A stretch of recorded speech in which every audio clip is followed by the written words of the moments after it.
Hello बच्चों, आप सभी का हमारे चैनल आइडियल देव क्लासेस में स्वागत है। बच्चों, हम आपकी कक्षा 6, 7 और 8 के दक्षता उन्नयन के लिए विषय इंग्लिश लेके आए हैं। विषय इंग्लिश में की वर्कबुक आपको बताएंगे और यह सत्र 2022-23 के लिए है।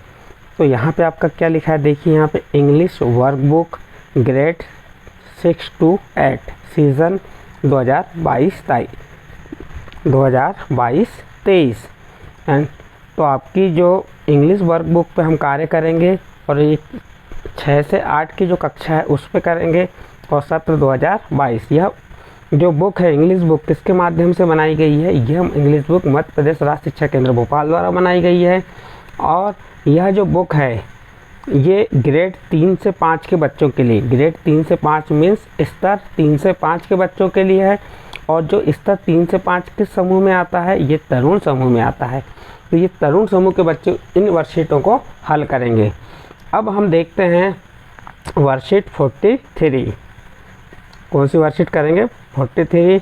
इसमें 5 नंबर दिया हुआ है। क्वेश्चन नंबर 5 है रीड द स्टोरी। रीड यानी पढ़ना, द स्टोरी यानी कहानी, केयरफुली यानी कि केयरफुली यानी ध्यान से। तो कहानी को, स्टोरी केयरफुली मीन्स हो गया कहानी को ध्यान से पढ़ें। रीड द स्टोरी मीन्स हुआ कहानी को ध्यान से पढ़ें। अब इस कहानी को हम पढ़ते हैं। एक कहानी है, ये कहानी आपकी इंग्लिश में लिखी हुई है और ये कहानी एक ग्रॉस हॉपर और आंट की है। इसकी है कहानी ग्रॉस हॉपर और आंट की, इनके बारे में बताया गया। इस कहानी से हमें क्या शिक्षा मिलती है ये पूरी कहानी पढ़ने के बाद हमें पता चलेगा। चलिए कहानी को पढ़ते हैं हम। एक ग्रॉस हॉपर, क्या हो गया, ये हो गया ए ग्रॉस हॉपर वास हॉपिंग इन द ग्रॉस। तो ये आपको मालूम होना चाहिए कि ग्रॉस हॉपर मीन्स क्या होता है, टिड्डा। हॉपिंग यानी कूदना और ग्रास यानी होता है घास। तो इसका हिंदी में क्या हुआ, इस सेंटेंस का पूरा देखो। इंग्लिश में एक बार फिर रिपीट कर रहे हैं। एक gross hopper was hopping in the grass. तो एक टिड्डा घास पर कूद रहा था, घास में कूद रहा था। क्या आप कहेंगे? एक gross hopper was hopping in the grass. यानी ग्रॉस हॉपर मीन्स टिड्डा, हॉपिंग यानी कूदना और ग्रॉस यानी घास, इन यानी में, यानी कि एक टिड्डा घास पर कूद रहा था। फिर अगला स्टेप देखिए, यहाँ से यहाँ तक। An ant passes by, an ant passes by, और चींटी पास से गुजर रही थी। पासेस यानी गुजरना, बाई यानी से। तो एक चींटी पास से गुजर रही थी। फिर यहाँ क्या दिया, the ant said store up food for winter. Winter यानी होता है सर्दी के समय, फूड यानी होता है भोजन, स्टोर यानी जमा करना। तो चींटी, देखो चींटी कहाँ से गुजर रही थी, पास से गुजर रही थी। फिर द आंट शेड स्टोर, और चींटी ने कहा ठंड के समय भोजन जमा कर रही थी। चींटी क्या कर रही थी, ठंड के समय भोजन जमा कर रही थी। फिर आगे का स्टेप देखिए, the grasshopper said I have plenty of food at present. और जो ग्रॉस हॉपर है, ग्रास हॉपर यानी टिड्डा क्या कर रहा था, टिड्डे ने कहा, द ग्रॉस हॉपर शेड यानी टिड्डे ने कहा I have plenty of food and present. क्या कहा टिड्डे ने, मेरे पास वर्तमान में बहुत खाना है। फूड यानी खाना, प्रेजेंट यानी वर्तमान में, और प्लेटली यानी बहुत, यानी मेरे पास वर्तमान में बहुत खाना है। फिर उसके आगे देखिए, when winter came the grasshopper had nothing to eat. क्या कहा इसमें, व्हेन विंटर केम यानी जब सर्दी, क्या हुआ यहाँ पे, जब सर्दी आई। तो व्हेन विंटर मीन्स क्या हो गया, व्हेन विंटर मीन्स जब सर्दी आई। तो the grasshopper had nothing to eat, और जो ग्रास हॉपर था, ग्रास हॉपर टिड्डे के पास भोजन नहीं था। फिर दिया है ही वॉज वेरी हंग्री, और वह बहुत भूखा था। बट द परंतु आंट वॉज हैप्पी, और जो चींटी थी बहुत खुश थी।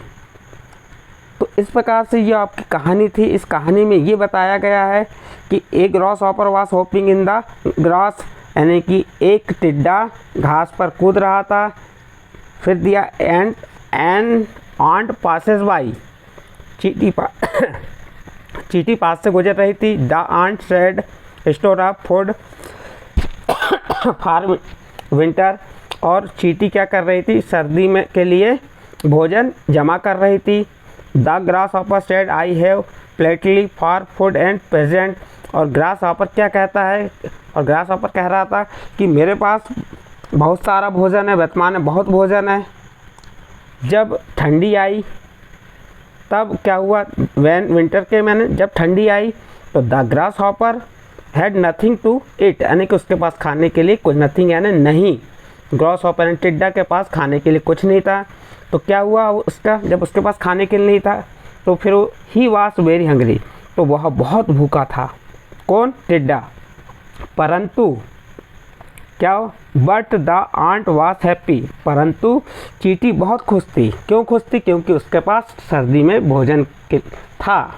तो इससे ये शिक्षा मिलती है हमें कि समय से पहले आने वाले समय के लिए हमारे पास भोजन या कोई भी सामग्री इकट्ठा करके रखना चाहिए, या पैसा हमको आगे का ये नहीं कि अपने आप में घमंड नहीं करना चाहिए कि मेरे पास पैसा बहुत है और तो मैं कुछ काम नहीं करूँगा।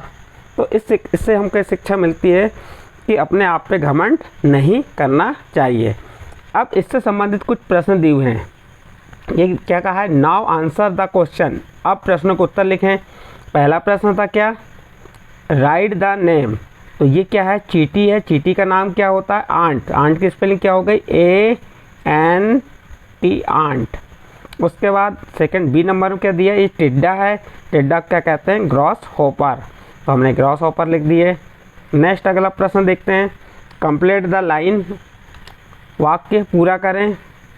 एक ग्रास हॉपर वास होपिंग इन द घास, तो ये इन द घास कहाँ से पूरा करेंगे, देखिए आपकी कहानी में दिया था, एक ग्रास हॉपर वास होपिंग इन द ग्रास। फिर अगली लाइन देखिए बी नंबर में, बट द आंट वास हैप्पी, बट द आंट वास हैप्पी, परंतु चींटी खुश थी। और यहाँ पे एक ग्रास हॉपर वास होपिंग इन द ग्रास, तो इसका अर्थ क्या हुआ, एक टिड्डा घास पर कूद रहा था, ग्रास यानी घास, तो यहाँ पे क्या आ जाएगा, हैप्पी। हैप्पी कहाँ से ढूंढे हमने, इसी कहानी में दिया हुआ है, देखिए ये बट द आंट वास हैप्पी। फिर अगला प्रश्न देखिए, हु वास hopping in the grass, who वास होपिंग इन द ग्रास, यानी घास पर कौन कूद रहा था। प्रश्न, हु यानी कौन, होपिंग यानी कूदना, और द ग्रास यानी घास, और वास यानी था, यानी कि घास पर कौन कूद रहा था। आपका स्टार्टिंग में दिया हुआ है घास पे कौन कूद रहा था, ये आंसर हो जाएगा। एक ग्रास हॉपर वास होपिंग इन द ग्रास, यानी कि ग्रास हॉपर घास पर कूद रहा था, तो यहाँ पे क्या आ जाएगा आपका, एक ग्रास हॉपर। फिर अगला प्रश्न चौथा नंबर का देखिए, write two word from the story, जो ये कहानी दी है इसके 2 वर्ड लिखना है, 2 शब्द लिखना है, विच बिगिंग विथ H, जो S से शुरू होते हैं। देखिए यहाँ हिंदी में लिखा है, कहानी में से S से शुरू होने वाले 2 शब्द लिखिए। तो यहाँ पे एक शब्द हो गया होपिंग, होपिंग यानी कूदना, दूसरा हो गया हैप्पी, और लिख सकते हैं आप, हमने आपको यहाँ पे 2 बताया, होपिंग और हैप्पी। और क्या आ सकता है, देखिए यहाँ पे S से शुरू होने वाला,